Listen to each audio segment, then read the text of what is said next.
ભરૂચ શહેરના બાયપાસ પાસે આવેલ પટેલ સોસાયટી ખાતે world wide human care foundation સંચાલિત blind and disable training centre ખાતે 15મી ઓગસ્ટના રોજ સ્વતંત્રતા દિવસ પ્રજ્ઞાચક્ષુ વિદ્યાર્થીઓ દ્વારા ધામધૂમપૂર્વક ઉજવાયો।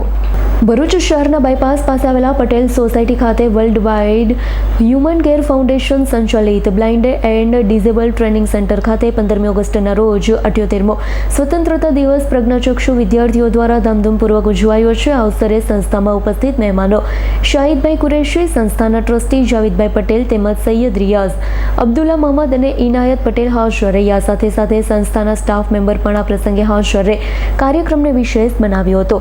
કાર્યક્રમ દરમિયાન પ્રજ્ઞાચક્ષુ વિદ્યાર્થીઓ દ્વારા ધ્વજવંદન કરવામાં આવ્યું। દેશપ્રેમીના ગીતો સાથે સ્વતંત્રતા દિવસની ઉજવણીને યાદગાર બનાવી। રિયાઝ પટેલનો રિપોર્ટ, આજ9 ન્યૂઝ, ભરૂચ। અમારી તમામ માહિતીથી અપડેટ રહેવા માટે જોડાયેલા રહો S9 ન્યૂઝ સાથે।